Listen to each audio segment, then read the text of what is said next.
in 3, 2, 1. I'm Jerry Trupiano, and you're listening to the I Love Shanny Show. Oh, Shanny, are you home?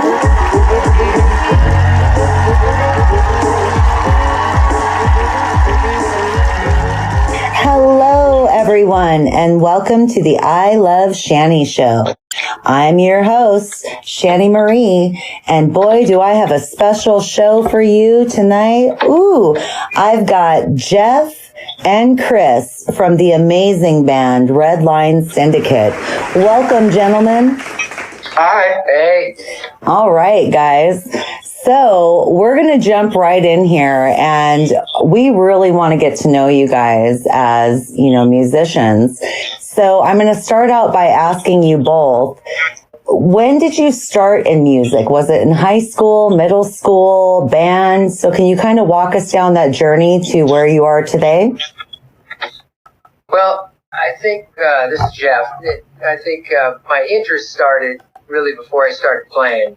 I remember back to like 6 years old, I got Sweet Desolation Boulevard on vinyl, and I was hooked from that point on. And then probably middle school, I started playing guitar and getting a little further into it. I really didn't start the singing thing until quite a bit later, ironically, because my guitar teacher asked me if I wanted to try singing in his band, so I'm not exactly sure how that reflects on my guitar playing, but he asked me if I wanted to try singing, and about 6 practices later, I played my first band gig. So, and then I've just been going with it ever since then for, God, I'm probably going close to 30 years in this business, doing it all over the place. So, well, that's really awesome. Things for me that I get something out of this that I don't get anyplace else in my life. And so I've gotten to the point with it, it'd be like asking me to cut off my arm to stop playing music. But that's kind of my take on Chris. Yeah, with my start, I grew up, kind of set the scene. I grew up in a small town in Montana, Lolo, Montana. And my mom was very involved in the church there. And so she was a pianist. And so she was always playing piano and then kind of played some guitar kind of here and there. It was very small community church, so it wasn't like, the big churches nowadays or whatever. So they were almost kind of, I don't know, it wasn't so produced. It was really kind of just down homey, and I was always really proud of her, whenever she'd get up to go play piano and stuff like that. Mm-hmm. And this is going back to when I was like, I don't know, like as far as I can remember, but like 5 or 6 she kind of started pushing me towards like piano lessons and stuff like that. And I kind of rebelled against that a little bit. As soon as you try and like force me to do anything, I'm not interested at all. I understand. Which is probably why I became a business owner, because I don't like bosses. But fast forward a couple of years, I had an older cousin that lived a couple blocks down the road, my cousin Rob. And, he's quite a bit older than me. So while I was in 5th and 6th grade, he was kind of into high school. And he used to babysit us quite a bit. And, he would always I remember him bringing over AC/DC and Black Sabbath records. And he was a guitar player. And so, he was trying to show me, I kind of showed an interest in some of that because I just thought that guy was the coolest person in the world at that time in my life. And so he was kind of showing me the little bit of the basics on my mom's church acoustic guitar, which I still own to this day. Oh, I love that. But, and so I kind of got the hang of it. I got the swing of it. And then when I got into high school, I should say like 8th grade high school, my focus really turned away from that into like bikes. I got big into motocross and stuff like that. And so for a couple of years there, I didn't really play at all. But I ended up coming back to it a little bit later in high school because I did figure out chicks like guitar players. Yeah, they do. And so that, in all honesty, man, it was like, nobody likes the hit kid that is always banged up from crashing his dirt bike, man, but they sure seem to like the kid that's playing in bands and stuff like that. So I kind of picked it back up. And once I did, I'm kind of like Jeff, but I never stopped. And it was always just kind of this, I think, honestly, the separation from it for that little bit. I was still listening to music and I still love music. I mean, around then, it was definitely like the Iron Maiden stuff, Priest to a less, but, I was leaning this, kind of soaking this stuff up, even though I wasn't playing. And so when I finally did come back to it, I was ferocious at it. I mean, I just wanted to learn everything. And of course, back then, there wasn't YouTube or any of that. So it was just hours in my room listening to like Number of the Beast and rewinding it, playing it, trying to learn all of that stuff. And so, but yeah, from then on, from kind of the later junior, senior high school era on, I just have never stopped. That's awesome. I mean, Yeah. Seriously. And it's nice to, so you were born and raised in Montana, correct? Correct, yeah. So I'm also a Montanan, and I was born and raised in Great Falls. And so Yeah, I knew that was something I liked about you. I know it. I'm like, yay, another Montanan. And I love Idahoans because I feel like they've always been like our cousins, like if we had to band together, we would band together with Idaho. For sure. Oh my goodness. Well, okay. So now tell me about how the band formed and when the band formed. So let's talk about Redline Syndicate. Well, so Redline goes back, 2 years, kind of. Jeff and I go back, probably almost 18 years, 17 years. So Jeff and I had a band called Violate that really got some great traction, did really well, had label interest, all of this stuff. And then we kind of ran that thing into the ground. It really kind of got to the point, we were together in that band for 10 years. Mm-hmm. We ran that stuff, and it's great stuff. I encourage anybody there's some Violate stuff on YouTube, quite a bit actually, and it's great stuff. Definitely more hard rock metal-y kind of stuff or whatever. But then it kind of we ran that thing as far as we could to the point where it was definitely some burnout. And being kind of in the area that we're in, we hit every market that we could for years and years and years. The Seattles, the Missoulas, shit. We went down to South by Southwest one year and did 4 or 5 shows down there. And but you eventually kind of get to a point where, I mean, for me personally, I was like, I don't know where else I can really take this, Right. In the same run, when that was all going on, I had really started coming around to like blues stuff. I love the blues.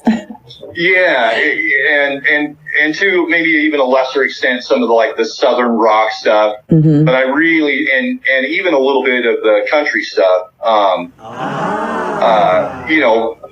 With country, it's more of an admiration of the guys who are really players. Not like the fruity Nashville shit that's out there. But anyway, so when Violate kind of stopped, I kind of started writing some riffs. I had some songs. And, over the course of like a year or two, I was kind of sending them to Jeff and like, what do you think? And this and that and the other thing. And it took a while. But eventually, I don't know, it was maybe like 2, maybe 3 years later, all of a sudden Jeff gives me a call and he's like, hey, I think I got something for a couple of these songs, man. What do you think? And so, at that point, we kind of hit the ground running with like, okay, well, I think this is the direction I want to take this, meaning kind of more of a bluesier thing than what Violate was doing.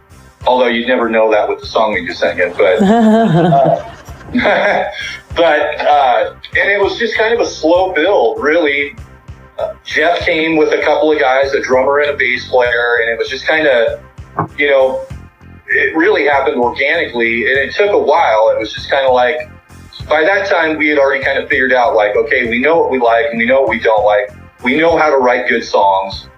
We're not looking to do a jazz odyssey or anything like that. It had already been beat into us by, label interest that we had that, you guys got to learn how to write a song, and you got to learn how to write a good song in 3.5, 4 minutes, which we've kind of thrown that out the window a little bit. But, don't bore us, get to the chorus. Yeah. And so we just started getting into Jeff's basement, and, once, every 2 or 3 weeks, we'd all kind of get together and, have some beers and just kind of started fleshing these songs out.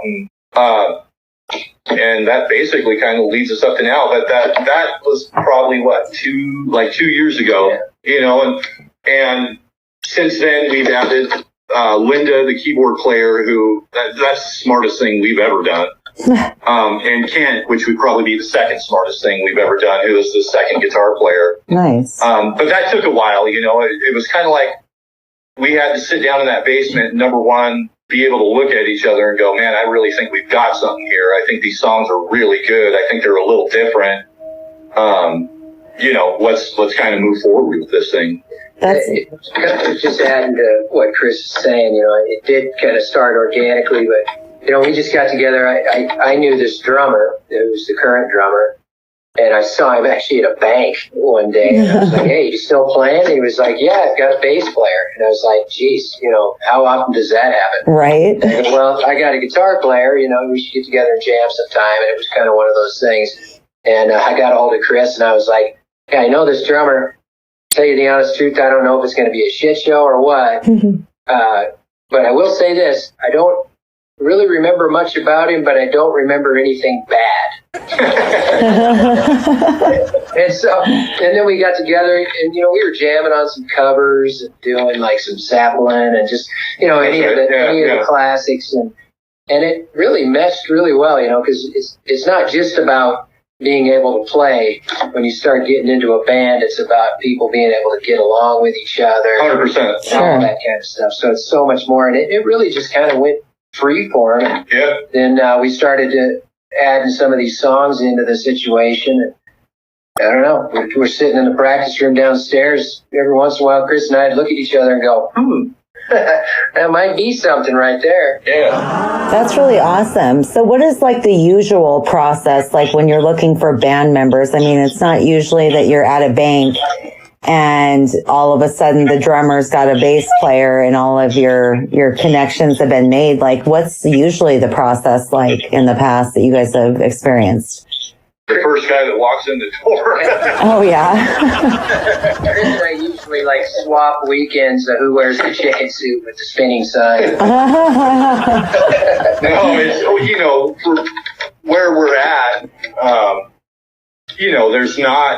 it's not like Seattle or, when you get into bigger markets where there's a ton of guys who are, looking for something. I mean, right. Where we're at, you're lucky if you find anybody, let alone, are able to get along with them. And an even greater hope is that they're actually freaking talented, And into the same stuff you're into. Right. Around here, it's mostly word of mouth. You get to know people, and then you just kind of, put that name in a file someplace, and when you get to the opportunity, when it comes around, maybe get a hold of them and see what's going on. No, totally. So it's just kind of part of being in the scene. Yeah. Plus, Spokane's pretty close, and Violate, actually, we get quite a bit of penetration into the scene. So lots of different bands that we played with, from big bands to little bands and stuff. So you meet a lot of people. But like I said, this particular instance was just happenstance, me walking into the bank. That's awesome. And I mean, what are you usually looking for in a band? A Right. drummer and a bass player. Everybody plays guitar, Right. So, and to find one that has, a drummer that has a bass player, that's like getting struck by lightning or something. Right. Yeah, you guys got really lucky, and your guys' band is amazing. So let me ask you this. Do you guys have a songwriting process that you guys do? Is there any like type of mode that you get into or anything that you can tell the listeners about when you're sitting down to write your music? It generally starts with me, guitar-wise, and I'm kind of one of those weirdos. You know, a lot of guys will come up with good riffs and stuff like that, but if I come up with a riff, like I can't stop until I've got like a skeleton of a song. You know, so it's not like we kind of just show up and it's a free form thing where everybody is just trying to figure out, although that has happened. But I would say probably 85% of the time it's something that I've written and then I give to Jeff. And at that point, you know, he's kind of my litmus test on if it's any good or not. You know, because there's a ton of riffs that I, you know, or songs that I'll just throw at him, say, hey, what do you think about this or whatever. Right. If I don't hear from him or I get talking, then it's kind of like, oh, maybe that one's not that great. If he shoots back and he's like, yeah, I've got a lyric for that, then it's like, okay, well, we're off and running. That's so cool. So I would say 85% of the time, it's generally Jeff and I that are writing the songs. And then at that point, once we kind of have the skeleton of what we think is, you know, something cool, we present it to the other guys and just say, man, have at it. You know, it's kind of, you know, free input. You know, if it starts to steer away too far from the initial idea or the initial feel that I had with a particular song, I kind of try and wrangle it back in or whatever. But it's not like you know, it's pretty democratic as far as like, you know, okay, Linda, you know, go for shit on the keyboards, you know, I mean, and same thing with Ken on guitar. You know, it's kind of like, here's kind of what I was thinking, but I'm open to whatever you're thinking. Let's, you know, figure that out. And then the other 15%, we have actually come up with a couple of some of our better songs actually that just started out as kind of noodling in a room. Yeah, actually the Unknown, which you have, and also Fireball. Fireball was like that, and then the ballad one, Lost My Way. Lost My Way. But funny story with the Unknown and Fireball. We actually got a hold of each other and we're like, okay, let's go, you know, come over, let's go through some riffs and see what we can come up with some of these things. So we're going to look at just some of the back riffs that we had that hadn't finished.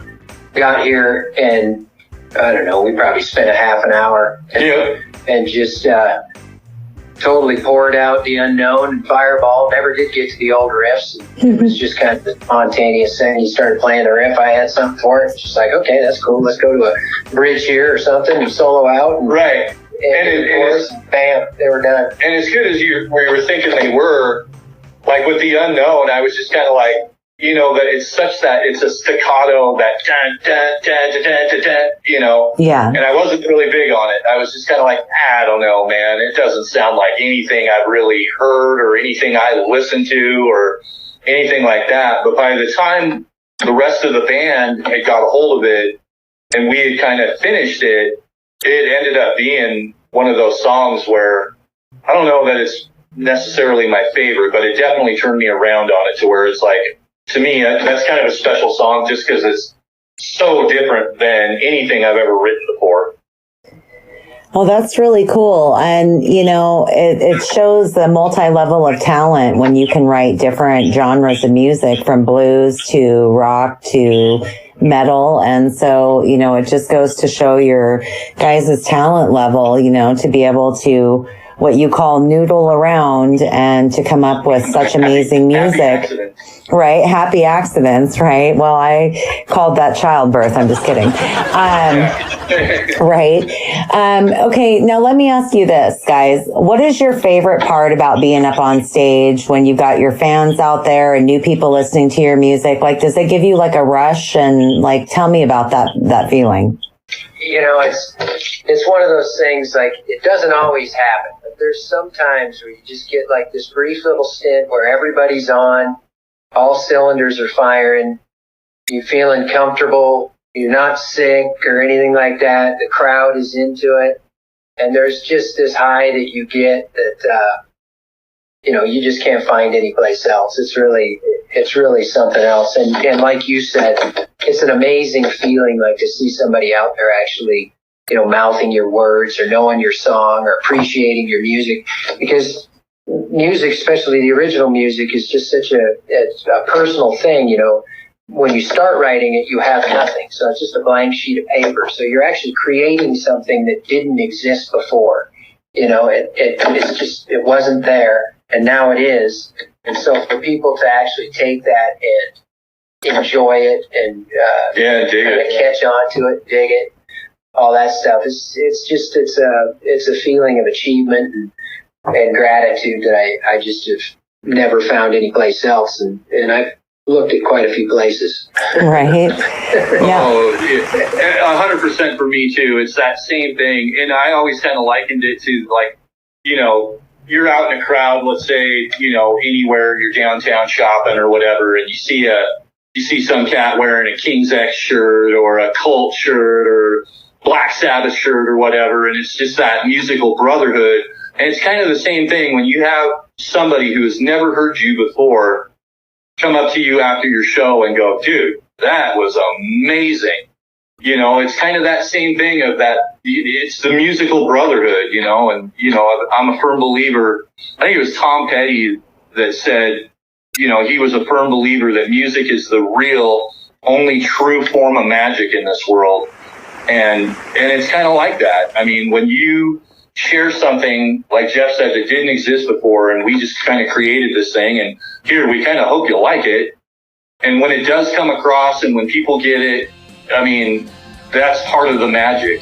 You know what I mean? Right. And it's a different kind of connection than you get from, just walking up to somebody and, hey, I'm Jeff, or, and you're getting to know them that way. It's like you're getting to know them kind of at a personal level without even really speaking with them. And so, and you can see, through the years, like some people are like really affected by it, I can have a song that I really don't even know what it's about. I just put a bunch of words together that seem to work, and people will come up to me and go, dude, you were singing right to me. I totally get what you're saying. I kind of want to pull them aside and go, hey, could you write it down for me? Because I'm not too sure where I was going with that. But. Right.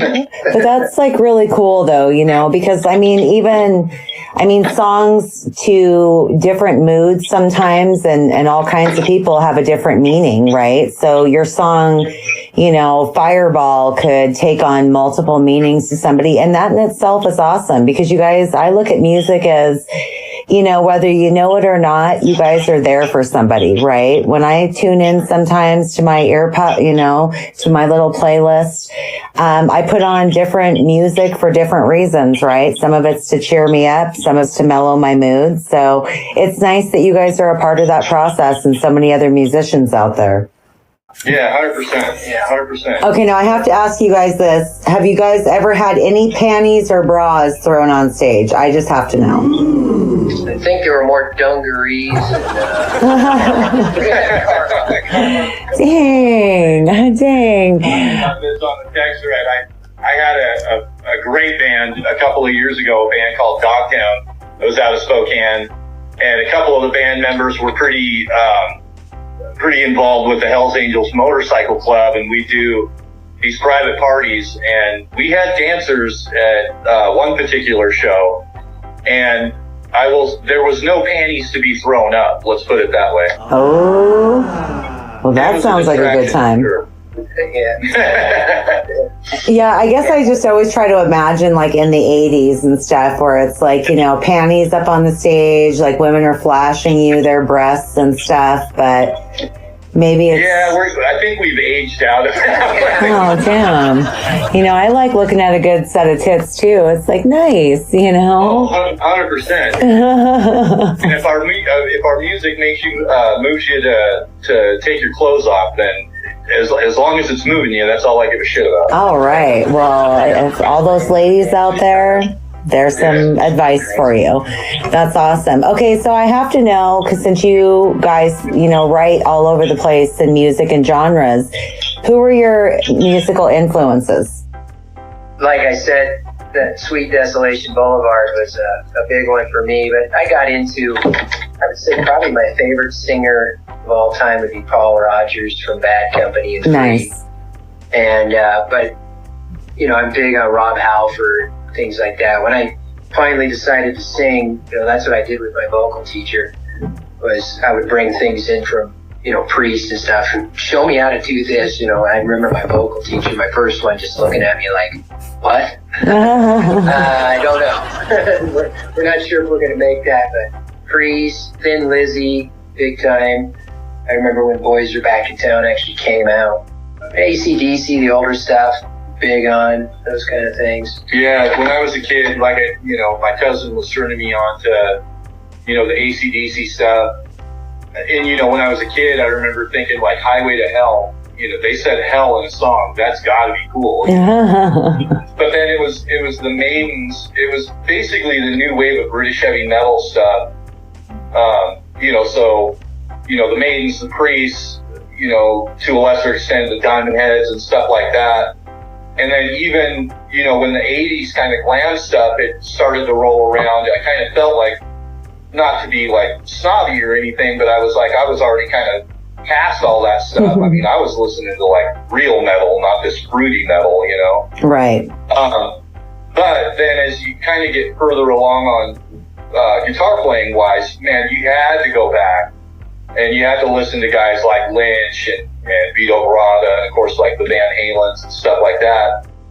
I guess one thing that I've always been blessed with is just this, it's not even, I think the only reason I sought out stuff like the blues and the southern rock stuff and even the country stuff that I'm into is I just wanted to learn. I just wanted, you know, like, how the shit are they doing this, you know?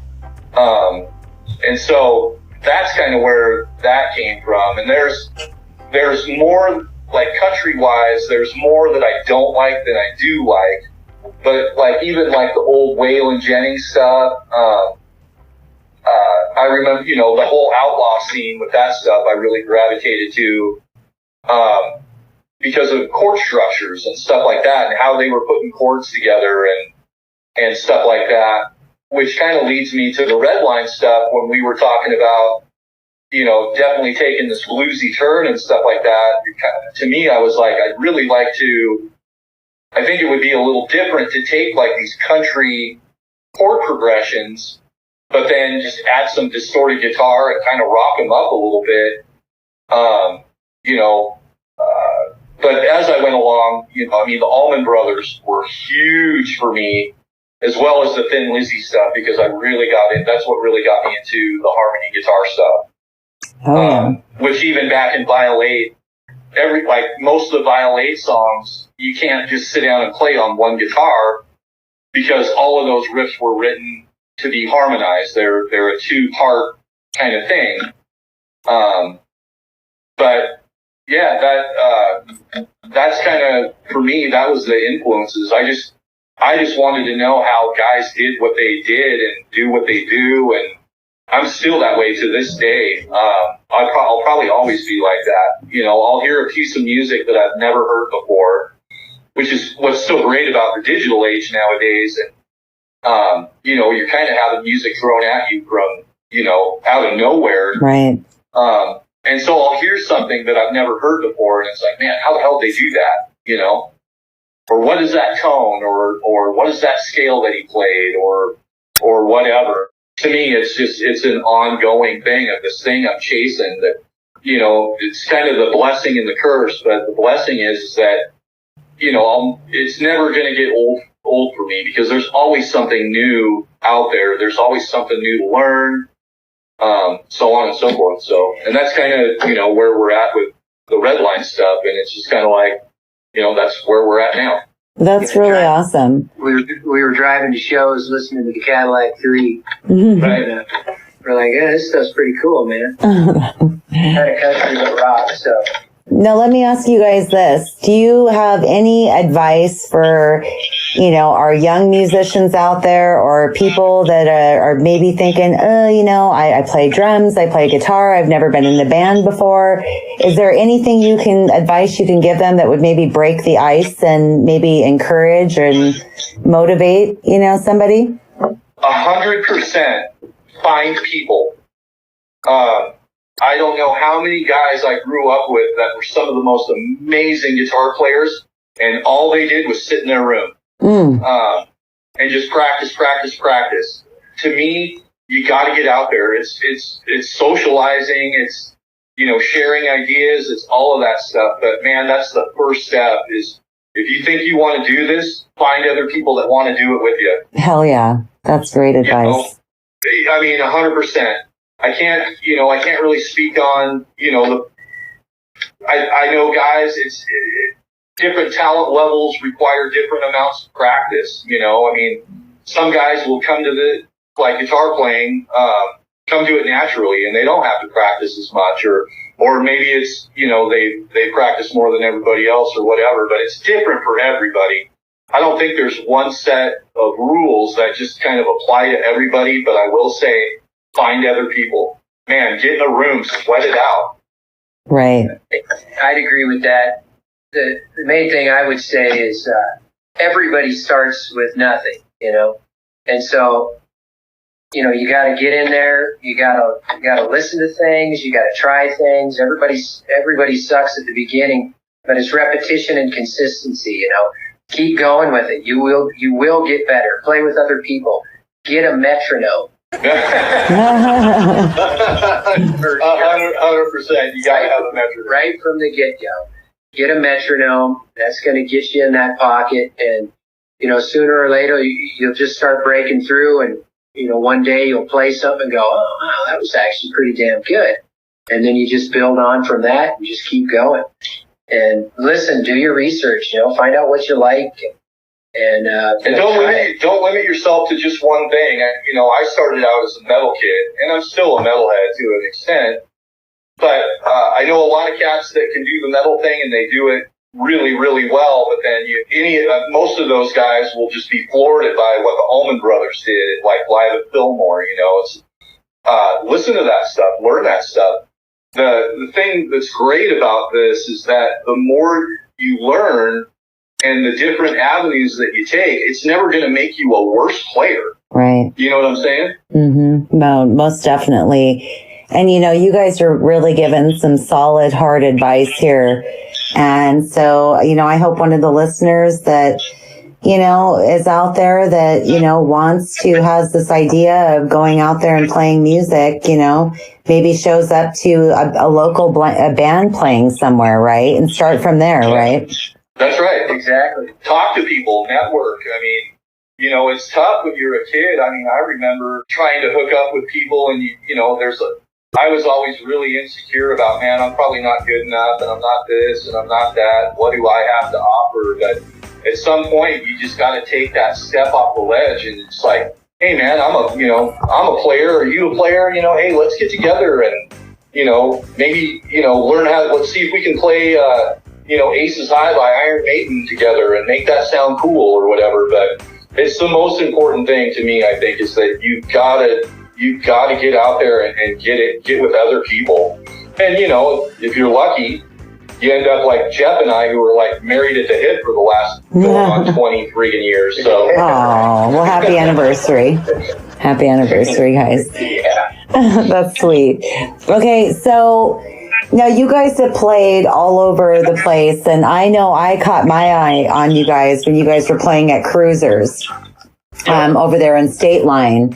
And a very amazing musician that I just love and respect, Scott Winslow, was like, you got to hear this band. And I'm just like, oh my gosh. And when I heard you guys, I was like, these guys are amazing. So tell me about some of the other venues that you guys have played at, some of your favorite ones, and where you guys want to play in the future. If you could put something out there to the universe, where would you want to play in the next year? Well, I would say with the Redline situation, this thing kind of formed, and when we started getting to the point where we could go out and play, the old COVID thing was around, so live music completely just changed. With Violate, we played all over. Everywhere we could. We opened for Godsmack once. We've done, quite a few shows like Korn, that. Yeah. Knitting Factory. Oh, that's cool. All that kind of stuff. Play Seattle, those kind of places.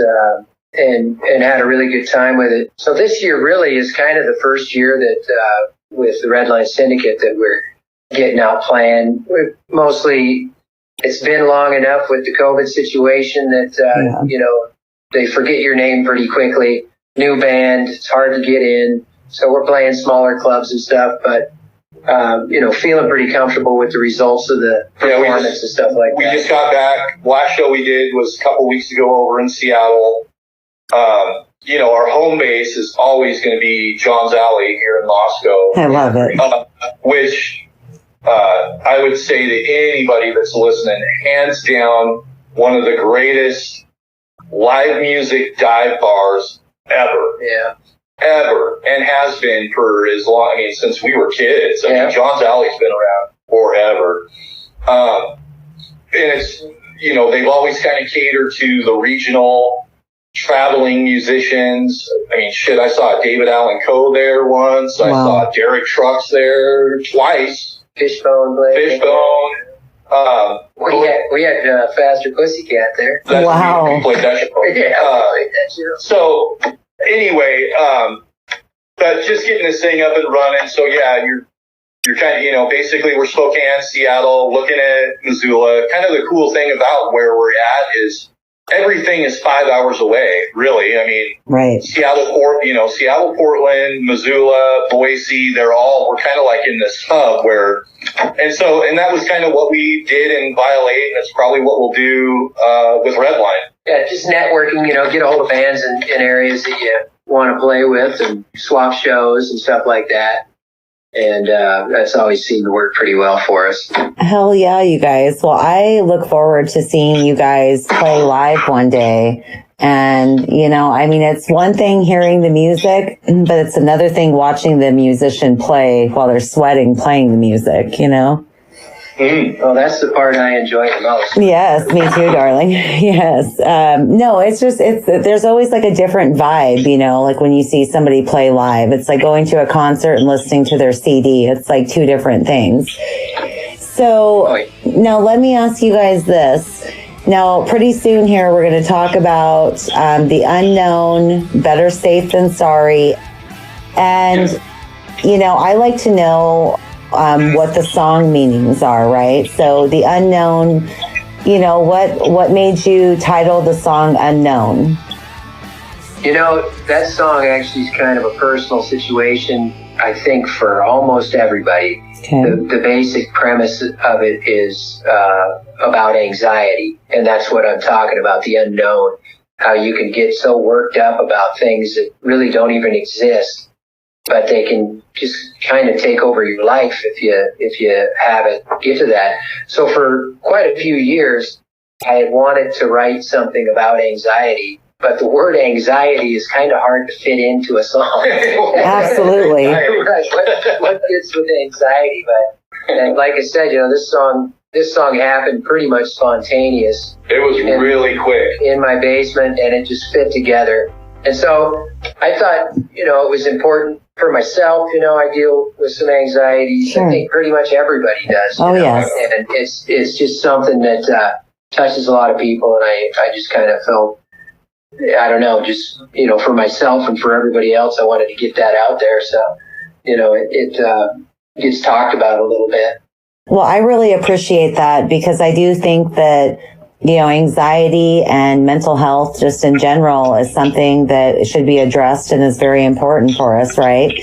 And it's really brave, and I think it's awesome that you just shared that, because sometimes as people, we don't always want to share some of the struggles that we've gone through and some of the things, you know, because we don't want to stereotype. And I appreciate your guys' realism, you know, I mean, truly, because there could be a listener out there that's like, you know, I'm struggling with anxiety, maybe, you know what I mean, trying to come off of alcohol, drugs, whatever's going on. And it's different for everybody. Sure. And tune into your song and find some peace. And that's awesome. Yeah, well, and it's kind of, you know, everybody interprets a song maybe a little bit differently, you know, and so it's kind of a hand-in-hand thing with that particular song, you know, because I think anxiety affects people differently, you know, like Jeff was saying, some people get worked up about just the unknowns and the what ifs and stuff like that, so that's kind of where it's always funny I never really pay attention too much during the writing process and the working up of the songs or whatever to what this guy's, blabbing on about, whatever. And we record it or whatever, you listen to it, it's like, wow, dude, that's something, so yeah, and that's, like I was saying earlier about that particular song and how, I think we started that song and it was done, or the 20 minutes. Yeah, 20 minutes or something like that. Wow. It was just, I don't know, that one in particular, like I said, it doesn't sound like anything really I've ever written before or anything that we collectively have done before. And originally it was kind of like, man, it wasn't really high on my priority list as far as, hey, which ones do we want to go record and which ones, are we going to put in the set list and stuff like that. But then you kind of, get the rest of the band in there and you start figuring out like what Jeff's talking about with the lyrics and stuff like that. It became pretty evident that, at least to us, it was a pretty special song. Even if you just look at like the structure of the song with the staccato, kind of matches the manic thought of anxiety and stuff like that. It's just, the whole thing just kind of fit together. Well, and that one too, that we did something, if you listen to the first verse, it kind of goes into the pre-chorus, but then it goes into another verse, and we wait for like 2 verses to actually get you into the chorus, and the chorus just on that song, I mean, it's just a big chorus, but that was kind of weird too, just the way we structured that one. And, that's always, speaking of writing songs, it's always a challenge not to just do the standard verse, chorus, lead, and then 2 choruses out or whatever. And we've actually, we're guilty of that as anybody. But, not getting so outside where, again, you're writing a jazz odyssey or whatever. But it's always fun to kind of come up with these structures to where, it's a little bit different and it's a little bit outside. But anyway. Yeah, it kind of throws you off a little bit. I like that. Okay, now let's talk about Better Safe Than Sorry. So what was the naming behind that song? Well, the obvious point, better safe than sorry. Right. But it's kind of the structure of it. There really isn't a super big meaning in it. If I was to analyze the song, I would say it has something to do with alcohol. Okay. On my face, in the place I lay my cards down. Okay. So, that kind of thing.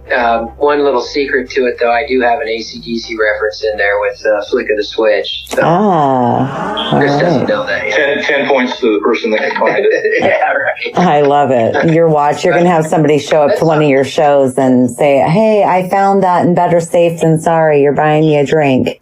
Absolutely, 100%. Yeah. That's awesome. Everybody can sort of analyze and get touched by a song for different reasons. So I've spent years, getting my craft to where I could write something that isn't so straightforward. And, I opened the door and then I went outside and I walked 10 steps or something like that, where it can't be interpreted any other way than the way that it is. Right. So what I do is I take words and the rhythm of the words and fit the words together.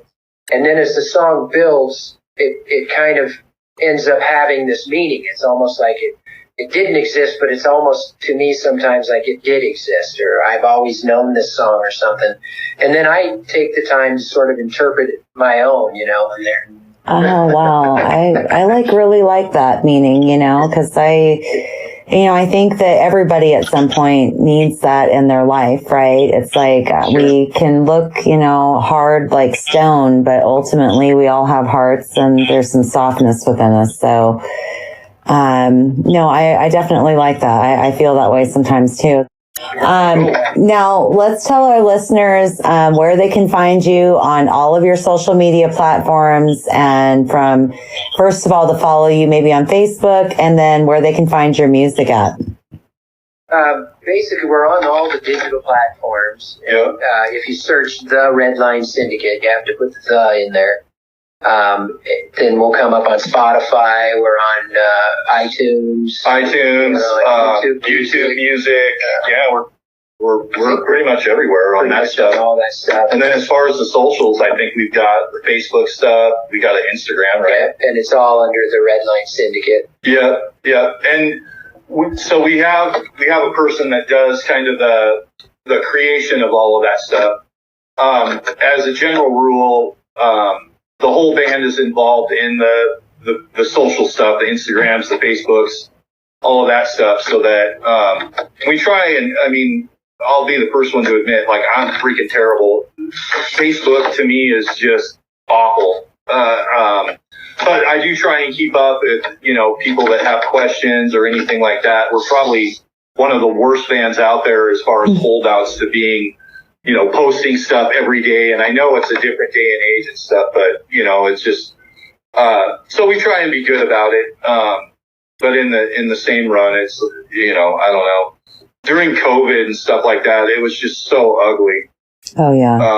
To the point where I'd be just fine if I never looked on Facebook again. Basically, I go onto Facebook to look at Marketplace. I love Marketplace. I mean, there's some killer deals up there sometimes. I'm always looking for a deal. Yeah, it doesn't matter, dirt bikes, music gear, trucks, car, whatever. But it's one of those things that I do realize that in today's day and age, you kind of have to be on that. But to me, it's just so fake.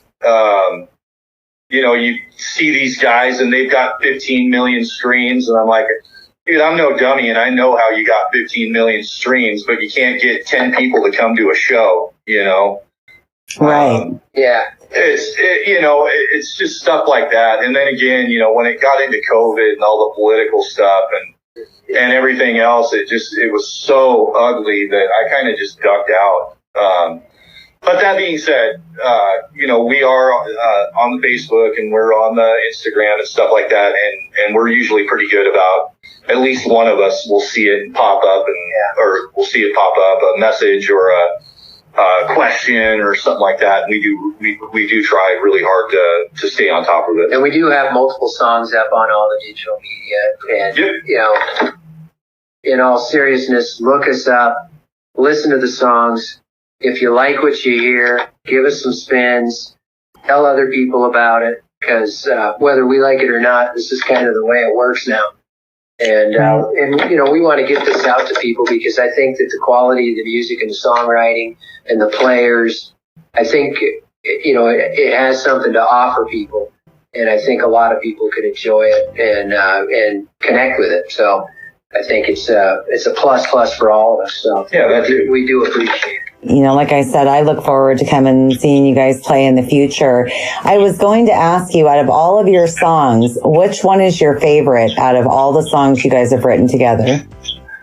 Man, that's a tough one. Uh-huh. So let me give you just to kind of take a couple steps back on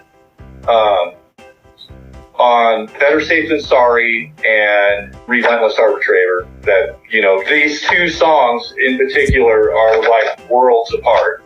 Where you've got Relentless, which is, fairly heavy and dark and this and that. And then when you listen to Better Safe, it's kind of this, I don't know, if I had to, it's more bluesy, southern rock.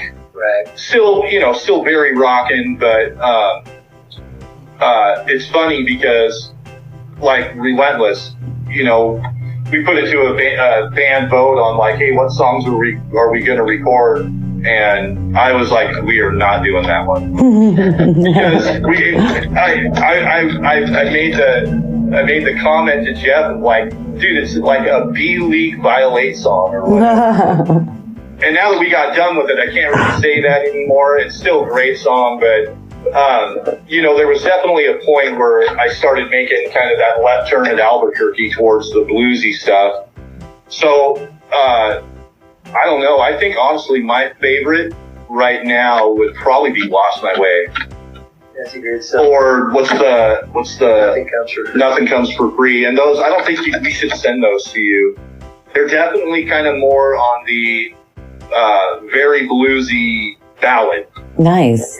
Kind of thing. Completely different approach. One of the things I like about this particular arrangement that we have is we aren't writing anything in particular for a formula or trying to be like a particular thing or a style. I like It's that. like, what makes a good song? Yeah, he comes up with a riff. If it works, it works. And then we move on to something else, you know. So there is actually, even past the 3 songs that we've sent you, there's a wide variance of things that we have. And of this batch, you know, the Redline Syndicate songs, I would have to say probably The Unknown is probably my favorite one out of the bunch. I like playing that one live too. Yeah, that one, I don't know if that's my favorite of the 3. Probably Better Safe is my favorite of the 3. And, you know, another funny little tidbit is that Better Safe, that particular guitar riff, was one of the very first ones that I had sent Jeff right after Violate broke up. I had sent him, I don't know, like 6 or 7 song ideas on a CD, and then I didn't hear from him for like 2 years. but that particular riff was actually on that CD. I held on to that one because I kind of had a feeling like, yeah, this is gonna be a good one. So I would say out of the 3 that you have, probably Better Safe is my favorite because it's more of the direction that I'm going nowadays. If that makes sense. Yes. No, 100%. And for our listeners out there, definitely go like, follow, support the Redline Syndicate. Check out their variety of music. I mean, like they said, they play, you know, their music just isn't written for just like one, you know, genre. Like they write what they feel, and that's really awesome. Definitely connect with this band. So, well, you guys, I just want to thank you guys, you know, for taking your time today and coming on the show and allowing myself and the listeners to get to know you. And we're going to be playing your songs next. And so the last thing our amazing listeners hear is your amazing music. And for everybody out there, thank you so much for tuning in to the I Love Shanny show. If you have any show ideas, you can reach out to the I Love Shanny show at gmail.com, or you can go to my website, check out past episodes, current episodes, and updates of what's going on over here at www.iloveshannyshow.com. And don't forget to check out Redline Syndicate on Spotify, iTunes, all of your major streaming platforms. And here it is, the Redline Syndicate and their songs. We'll start out with The Unknown and send you all off with Better Safe Than Sorry. Bye, everybody. See you next week. Thank you.